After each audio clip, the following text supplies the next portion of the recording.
We are over $17,000 away from our goal.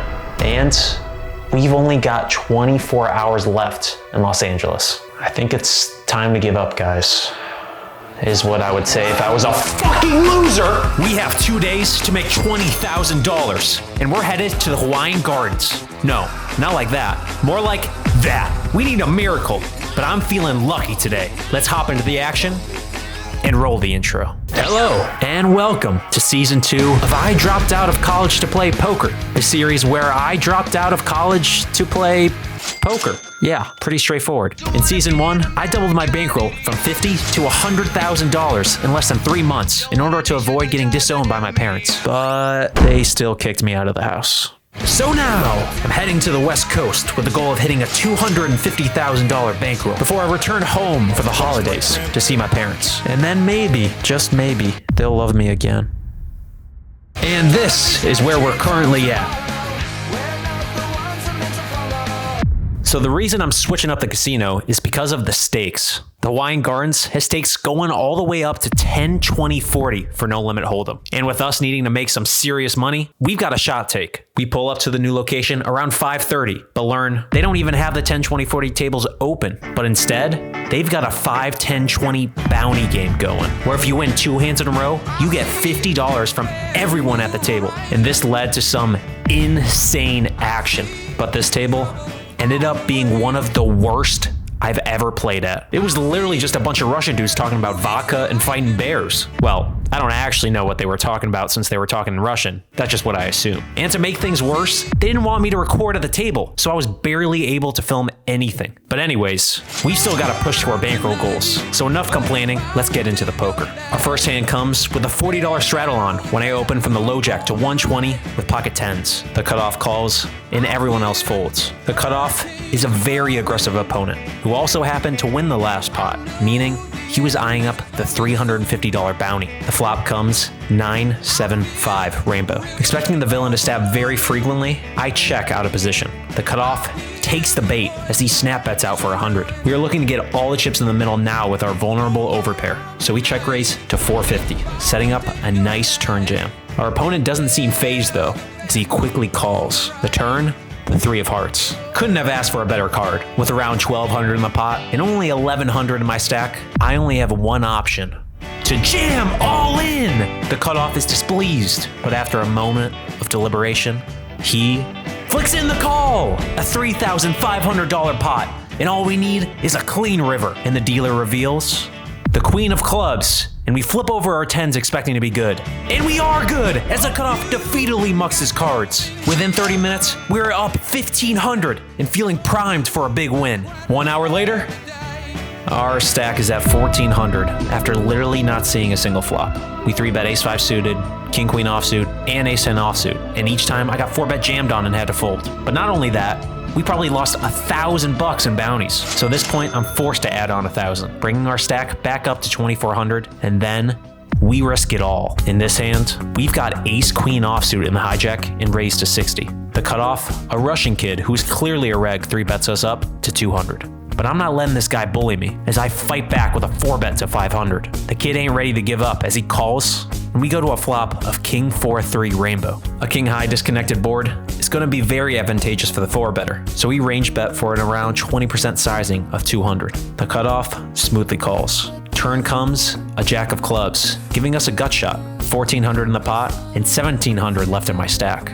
I opt to go for a small turn size of 500, setting up a nice half-pot river jam. The kid calls again. Ah, shit.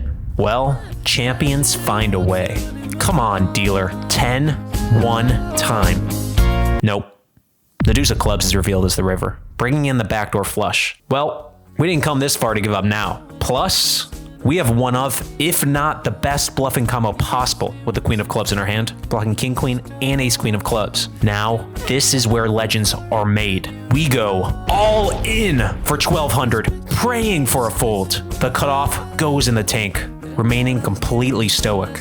But after a minute, which felt like forever, he had come to his decision.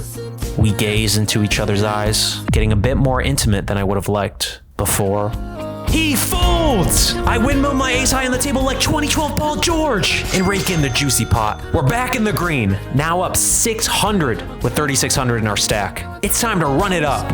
But we go card dead again. And by the 8 p.m. mark, the table is filled up with a French and Spanish reg, making it a full European table apart from me. Everybody's speaking gibberish, and I'm starting to get frustrated with the lack of action. So, for the first time in my life, I leave early. Our final stack is $3,463, and we book a massive $463 profit. We're gonna need a bit more than that. It is our final day here in Los Angeles. Before we hit the tables, we're gonna get some breakfast with a friend in Santa Monica. So let's go get fueled up and do a little bit of exploring.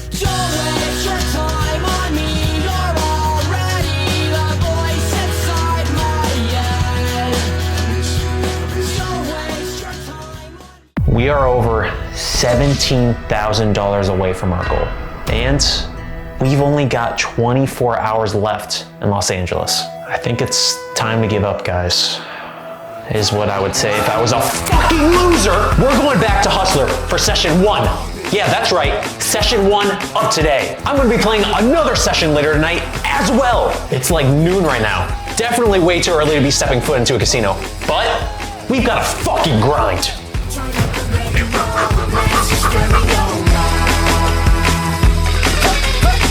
We buy in for 2,000. Sit down with 1,500 in our stack, the table max. Things start off rough for us, as after a couple of pots, we go down 300. So we add on an additional 300, and just in time for us to pick up pocket aces in the $10 blind. But of course it folds around. But wait!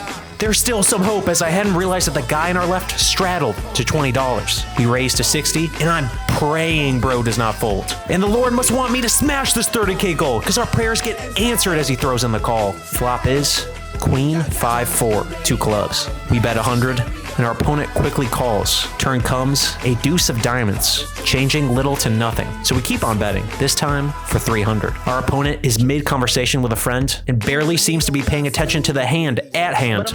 But he calls again. Fine by me. Just keep calling, little bro. 930 in the pot to an 8 of diamonds river. Aces is clearly still strong enough for a value bet, and I've only got 1,100 left in my stack, which is just a little over pot. We've got to make as much money as possible today to even have a chance of hitting our goal. And so we rip it all in, looking to get max value from our single pair. And we finally got our opponent's attention as he immediately stops his combo with his buddy and locks in. Unbeknownst to him, I've been locked in.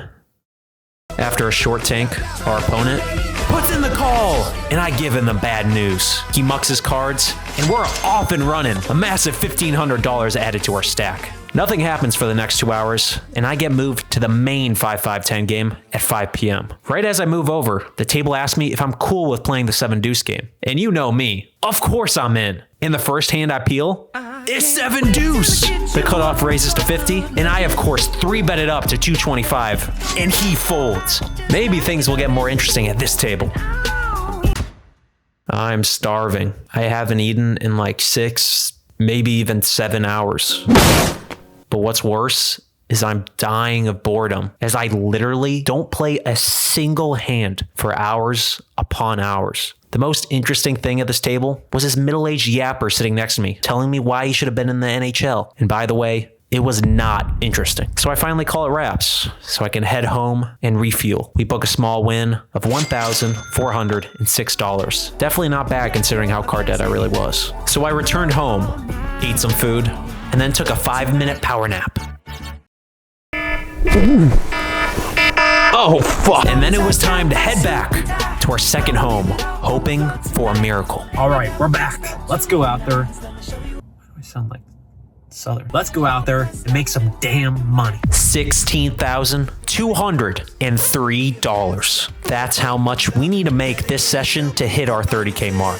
Yeah, I'm cooked. But we're not going to stop fighting till a whistle blows. Our routine is the same. We arrive at Hustler, buy in for 2K, but this time get put on the 5-5 table with a 1K table max. The 5-5-10 game had broke while I was taking the break, so this was the biggest no limit hold'em game running. And it's the same story as earlier, as we add on for 300 after getting caught 4-betting light with ace-5 suited early in the night. We can't afford to be losing any pots here. It's time to build our stack up. Over the next hour, we get up to 1800 after winning a bunch of small pots before we get into the first interesting hand of the session. With the $10 strat alive, we peel pocket 10s in the hijack and raise to $30. The cutoff calls, but everyone else folds. Flop comes 9-6-4, 2 spades. We check out of position, and the cutoff takes a stab for $40. Now looking back, this hand is almost identical to the hand played the day before at Gardens, and we execute the same check raise maneuver, this time to the tune of 150. Our opponent, however, makes a different decision this time, as he 3-bet jams for 655. I gotta be honest, I don't love it, but there are a bunch of draws our opponent can have, and I think he may even shove top pair at some frequency. So, we throw in the call, and shockingly, our opponent reveals that he has aces. I was definitely not expecting that. We are left with only 2 outs on the turn and river, and the dealer ain't saving us this time, as the king of diamonds and queen of clubs are flipped over. $700 gets shipped to our opponent, and we're back to ground zero with $1,000 in our stack. But despite the lost pot and the massive distance we have from our bankroll goal, I'm feeling quite happy with how I'm playing. Much more disciplined and tactical than I have been earlier on this trip. Our next big hand comes in the $20 straddle when we defend a $60 small blind raise with 10-7 offsuit and flop top pair on 7-6-3. The small blind bets 50 and we call. And we are delighted to see the beautiful 10 of clubs on the turn, giving us top 2 pair while also bringing us second flush draw. The small blind doesn't slow down though, as he sizes up to 150. With a whole world of draws available, we want to raise now. However, we don't want to raise too large so as to not scare off overpairs. So we land on a $600 sizing, and our opponent 6 in the call. And as if things couldn't get any better, the river comes the 7 of clubs, giving us a boat. With only $550 left in my stack, we're obviously jamming. The small blind was in a pit of despair as he began to wince in pain. He went on for minutes, and I honestly started feeling bad for the guy. But his suffering was not over yet, as when he finally puts in the call, I revealed my boat and scooped in the $2,500. We're back in the green now, as our stack sits at 2.5K. 2 a.m., we look down at ace queen of spades in the big blind. Low jack raises to 25, cut off in small blind calls, and I squeeze to 150. The low jack, who is a good player, has clearly had enough of our antics and decides it's time to play for all his chips, as he 4-bet jams for 900. The cutoff in small blind quickly folds, and I'm in a pickle. 750 to win 1850 with a decent hand. The low jack could have 10s and jacks that we're flipping against, or maybe even a worse suited ace. I think back to all of our sessions here at Hustler this month. Pure domination. We've won 6 out of 7 sessions up to this point and are up a load of money. While it might be too late to hit our goal of 30K in LA, I'm still gonna end this trip with a bang. So I say, fuck it, and put in the call. And he's got kings. Shit. Well, yeah. I mean, that was just a bad call. And it's not looking like we're gonna luck out as the flop comes 10, 10, and then an ace! No way! The turn is another 10 and the river is an 8. No wonder kings are called the ace magnets. The run good continues all the way to the end. The table breaks after this though, and we're forced to end the session at 2 a.m. In for $1,300, out for $3,640. A solid profit of $2,340. Unfortunately though, we come up just short of our $30,000 profit goal in LA. Very happy with how we played, how we ended it. Just playing very, very well. Not even all the pots that are shown, just outplaying people in the small pots. I like my sizings that I've been taking. Bankroll, we didn't exactly hit the 30K, but still, we put up a very respectable performance here in LA, winning a vast majority of the sessions. Unfortunately, we're just not playing really big enough stakes to the point where it's that easy to hit that when you're winning. Very happy going into next episode, feeling really good, and keep this momentum going. Be afraid just as long as you stand by me. That's it for LA. On to